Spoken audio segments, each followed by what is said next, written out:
Hey there, Latin 1, here we go. I'm going to give you a grammar lesson today about gender, actually. So, if you take a look at page 14, you will see an explanation of singulars and plurals, but also it starts to break things down a little bit by gender. The book doesn't trust you to have the ability to figure that out, so I always augment what they're doing.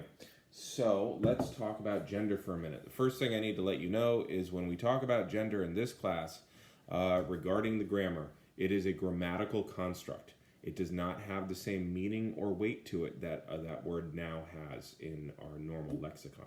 So when we talk about the gender of a word, we are only talking about how it breaks down into what category.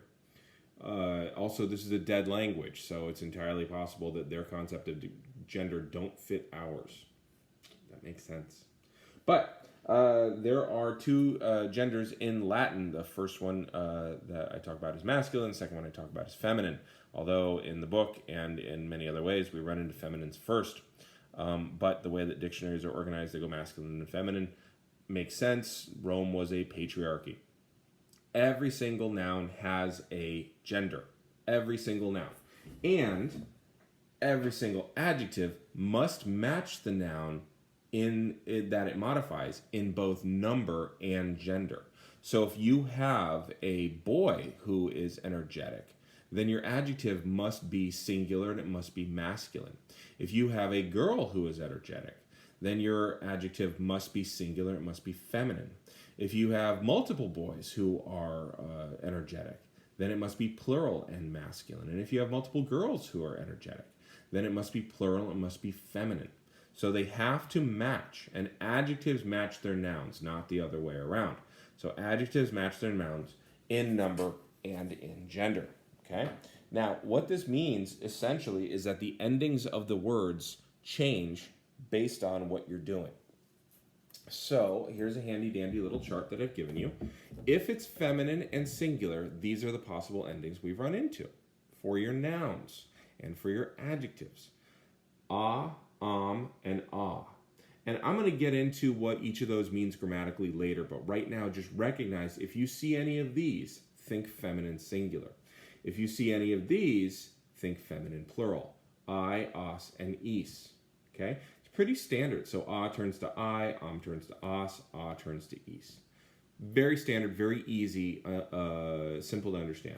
The masculine has a little bit more variance to it. If we're in school, then I will tell you my theory as to why that is, but it's essentially because the masculine is not stable or steady, just like in society.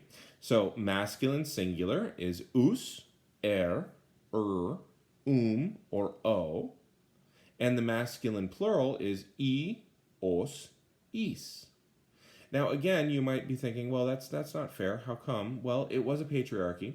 Also, take a look in nature. There's so many more varied colors in masculine birds than there are in feminine birds. I'm sorry, let me take that back.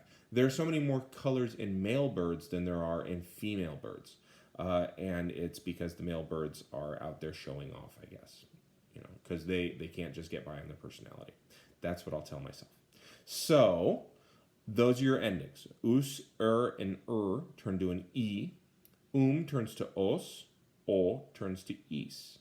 So if you see those endings, think masculine.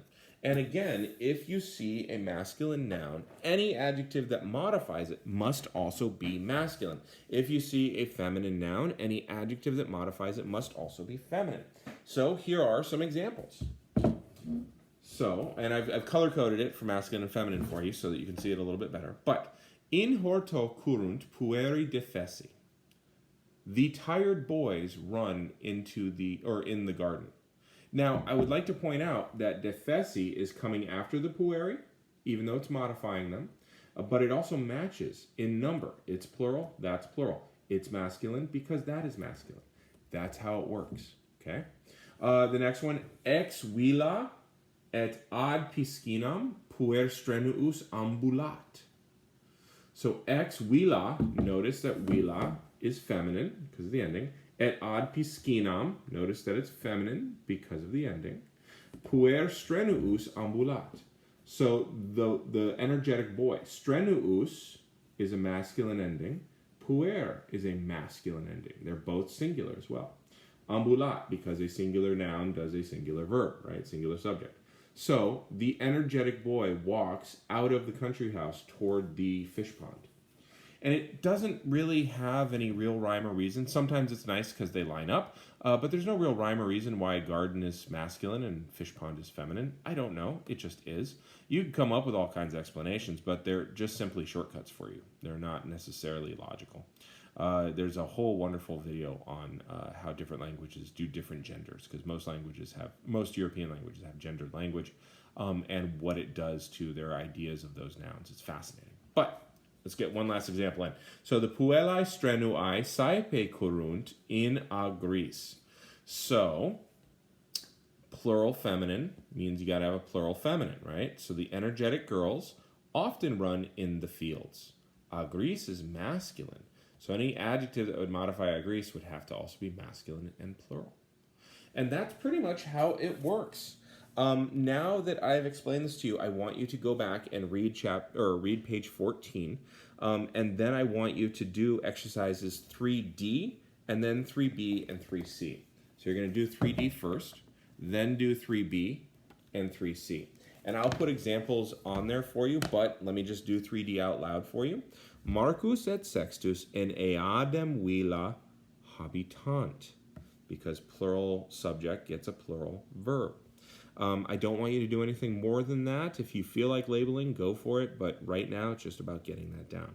And then 3B and 3C are really simple. You're changing from singular to plural, and then you're also changing from plural to singular. So in 3B, amicus Romanus turns into amicī Romanī. So they're still the same gender, but you've just switched them from singular to plural. And then in 3C, amicae defessae turns into amica defessa. So you're going from plural into singular. Okay, keep the gender the same.